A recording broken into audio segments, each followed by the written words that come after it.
सद्गुरुदेव भगवान की जय।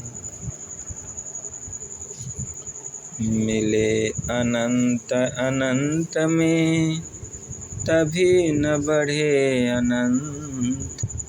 पुण्य कला अनंत है सब भरपूर अनंत, सब भरपूर अनंत। हे हंसों, हे जिज्ञासुओं, जब अनंत में अनंत के मिल जाने पर भी अनंत की वृद्धि नहीं होती, क्योंकि अनंत कोई एक सीमित संख्या नहीं है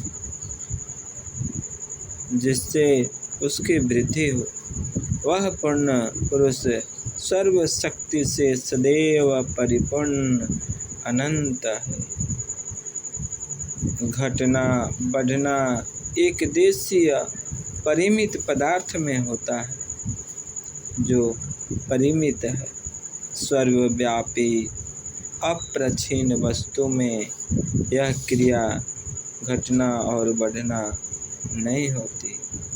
इसलिए प्रलय में जब सारी सृष्टि अपने मूल कारण में स्थित होकर परब्रह्म को आधार पर रहती है, उस काल में कोई अनंत की वृद्धि नहीं होती, बल्कि वह परिपूर्ण अनंत महाप्रभु एक रस सदैव अनंत अनंत सत्ता में विराजमान रहते हैं।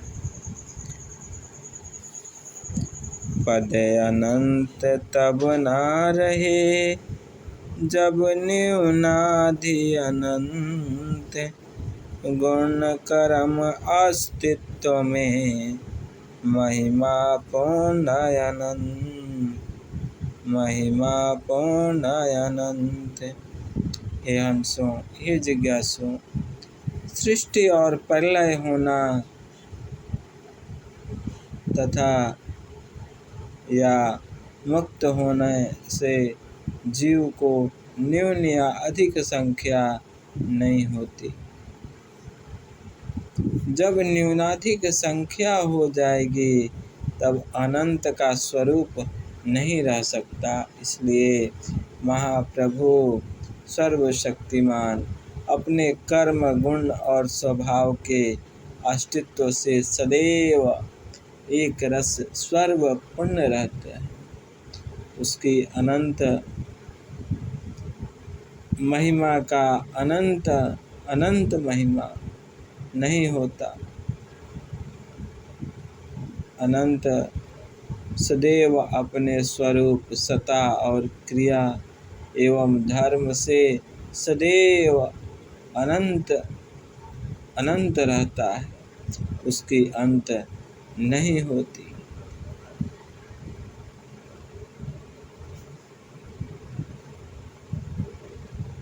अनंत सदैव अपने स्वरूप सत्ता और क्रिया एवं धर्म से सदैव अनंत रहता। यही उस अनंत महाप्रभु की अनंत महिमा अनंत है। आगे को पग दीजिए शब्द होत झनकोर। लख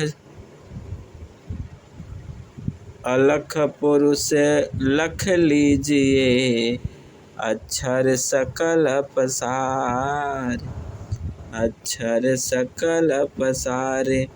हे हंसों, हे जिज्ञासुओं, आत्मा तथा अक्षर दोनों के मंडल अलग अलग हैं।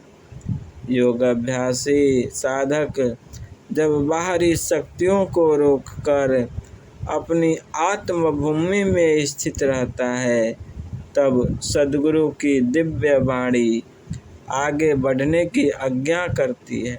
जहाँ प्रकाशयुक्त अक्षर ध्वनि हो रही है, उसी अक्षर पुरुष के प्रत्यक्ष करने का संकेत इस वाणी में दिया जा रहा है। उसी अक्षर से इस समस्त सृष्टि का विस्तार है। यह आत्म ब्रह्म है। यह संकेत सद्गुरु करते हैं। इसी आधार पर नवीन वेदांत के वाचक ज्ञानी केवल मुख से इस जीवात्मा को इस वाणी से यह आत्मा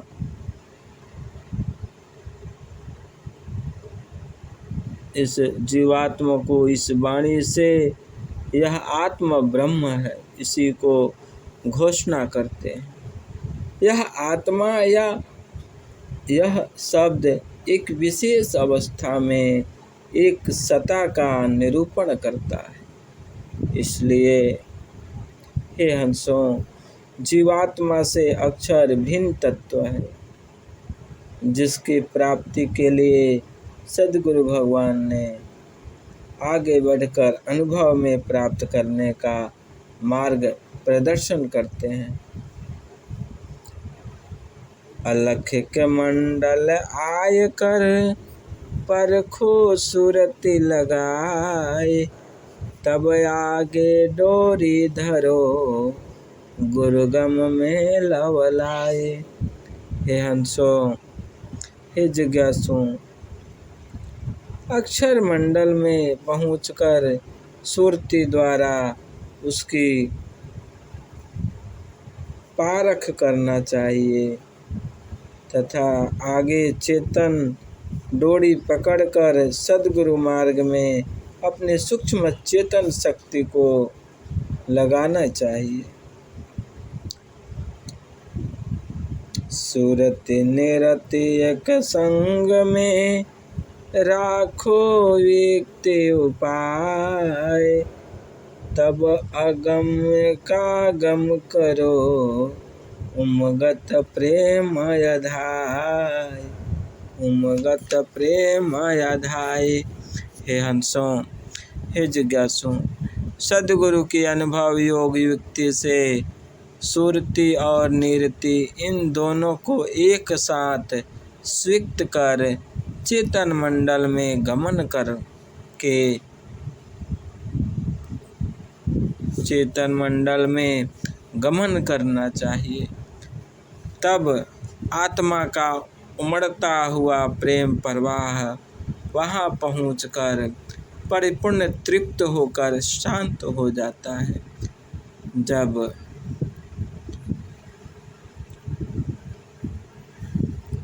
आत्मा की पूर्ण अभिलाषा एवं समस्त इच्छाएं उस चेतन सत्ता की प्राप्ति होने पर पूर्ण हो जाती है।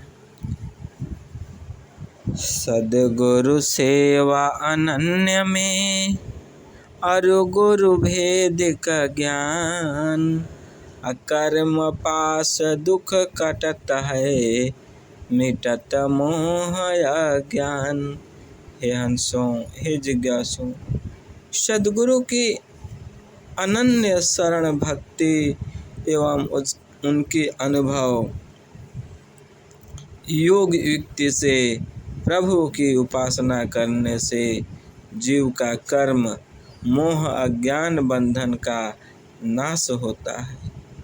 कर्म बंधन की बेड़ी काटने के लिए एवं मोह अज्ञान के नाश के लिए एकमात्र सद्गुरु की भक्ति एवं विहंगम योग की अनुभव योग युक्ति है। इसी के द्वारा इससे महाप्रभु की और त्रिताप दुख की निवृत्ति होती है, महाप्रभु की प्राप्ति होती है तथा त्रिताप दुख की निवृत्ति का मार्ग यही है जो सद्गुरुदेव का भेदिक ज्ञान है। सद्गुरु शरण में रहकर प्रभु के अतिरिक्त माया की निवृत्ति का दूसरा कोई उपाय नहीं। सारे शब्द के भजन से पुण्य शुभ कर्म, छूटे अंतर वासना उज्ज्वल संतन धर्म, उज्ज्वल संतन धर्म। हे हंसों, हे जिज्ञासु, विहंगम योग के विशुद्ध संत मार्ग से सार शब्द का भजन करने से जीव के पूर्व संचित समस्त शुभाशुभ कर्म नष्ट हो जाते हैं एवं अंतर का मोह तिमिर क्षय हो जाता है और आत्मा पवित्र निर्मल होकर विशुद्ध भक्ति का आस्वादन करती है। सार शब्द के भजन से होवे नर से देव, मिटे प्राकृतिक धर्म सब महिमा सद्गुरु सेव, महिमा सद्गुरु सेव। हे हंसों, हे जिज्ञासु, सार शब्द के भजन से ही मनुष्य जीवन दिव्य शक्ति के धारण करने से दीप्यमान हो जाता है और जीव के सभी मायिक संबंध छूट जाते हैं। यह सद्गुरु भक्ति की महान महिमा है जिनके द्वारा जीवात्मा प्राकृतिक बंधन से छूटकर अपने में दिव्य शक्ति का संपादन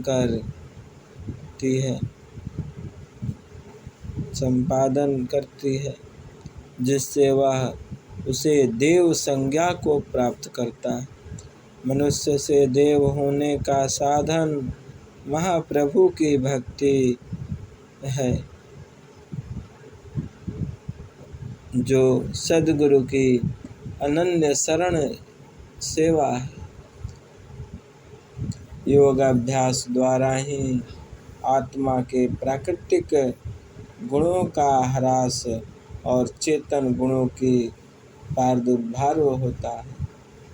जो योग द्वारा ही आत्मा की शक्ति का उत्थान एवं प्राकृतिक गुणों का क्रमशः अभाव हो जाता है। इसलिए हे हंसों, सद्गुरु शरण में रहकर महाप्रभु की अनन्य भक्ति सभी को करनी चाहिए। प्राकृतिक गुण के छूटते दिव्य भव्य गुण आए, तब ही देव संज्ञा भया नर जीवन फल पाए, नर जीवन फल पाए। हे हंसों, हे जिज्ञासु, प्रकृति के संबंध से आत्मा की शक्ति दबी रहती है। जब योग द्वारा आत्मा अपने शुद्ध स्वरूप में आती है तब ब्रह्म शक्ति के संपादन से विशेष बल और प्रकाश की प्राप्ति होती है और प्रकृति के स्वभाव जो आत्मा के साथ बने रहते हैं वे क्रमशः छूट जाते हैं और त्रिगुण का तिरोभाव होने पर योगी पवित्र शुद्ध होकर निर्मल हो जाता है। दैवी शक्ति के उदय होने पर आत्मा की सभी शक्तियाँ जो प्राकृतिक से दबी रहती है प्रकट हो जाती है। तब उस योगी की देव संज्ञा प्राप्त होती है और वह नर जीवन का उत्तम फल परमानंद को प्राप्त कर लेता है। हे हंसों, हे जिज्ञासु, सद्गुरु की भेद व्यक्ति द्वारा सद्गुरु की शरण में रहकर अनन्य भक्ति परम प्रभु की प्राप्ति करनी चाहिए। परम पुरुष के भजन से चेतन कर्म स्वभाव, कर संपादन आप में यह सद्गुरु पर भाव, यह सद्गुरु पर भाव।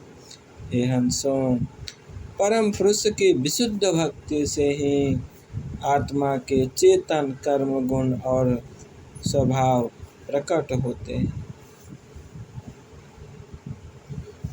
उन चेतन शक्तियों को सद्गुरु की छत्र छाया में अपनी आत्मा में संग्रह करनी चाहिए। मन प्रसन्न के कर्म में माया बंधन जान, संत विवेक के नाहि करे, करे जो मन नहीं मान, करे जो मन नहीं मान। हे हंसों, हे जिज्ञासुओं, मन विषयों के रस को पाकर चिरकाल से संसार का सुख भोग रहा और बार बार ज्ञान और सत्संग की चर्चा होने पर भी अपने विषय राग को नहीं छोड़ता। इसलिए अध्यात्म विद्या के अधिकारियों को शिक्षा दी जाती है कि वे मन के प्रसन्न होने वाले पतनशील कर्मों को न कर, मन के सारे कर्म शुभाशुभ बंधन के हेतु है एवं मन के सारे कार्य माया बंधन को दृढ़ करते हैं। इसलिए हे हंसों, अनुभवी विवेकी संत मन के कहे हुए कर्म को न कर उन कर्मों को करते हैं जो मन स्वीकार नहीं करता, जो मन करने से मना करता है। मन और आत्मा के भेद को जानने वाले विवेकी पुरुष मन को छोड़कर अपनी आत्मा के अनुकूल ही कार्य को कर अपने जीवन को महान और यशस्वी बनाते हैं। बोलिए सद्गुरुदेव भगवान की जय। यह स्वरवेद भाष्य सद्गुरु द्वारा रचित अनंत श्री महर्षि श्रीफल देव जी ने अध्यात्म को एक ऐसे सूत्र में पिरोया जिसे हम सभी श्रवण कर अपने जीवन के मूल लक्ष्य को कैसे प्राप्त करना है, इसकी मार्गदर्शन सद्गुरुदेव ने अपने दिव्य आध्यात्मिक वचनों से हम सभी को उपदेश दिए हैं। ऐसे ही आध्यात्मिक सद्गुरु भेद व्यक्ति वचनों को श्रवण करने के लिए तथा आध्यात्मिक मार्ग को प्राप्त करने के लिए इस चैनल को सब्सक्राइब करें और वीडियो को लाइक करें तथा शेयर करें और कमेंट में करें कि जिससे कि आप सभी को संपूर्ण जानकारी अध्यात्म से प्राप्त हो और आप सभी का जो जीवन है वो अपने मूल लक्ष्य को प्राप्त कर सके। तो आइए हम सभी मिलकर इस वीडियो को इतना शेयर करें जिससे कि संपूर्ण जनमानस में यह सद्गुरु का उद्घोष पहुंच सके। प्रेम से बोलिए सद्गुरुदेव भगवान की जय।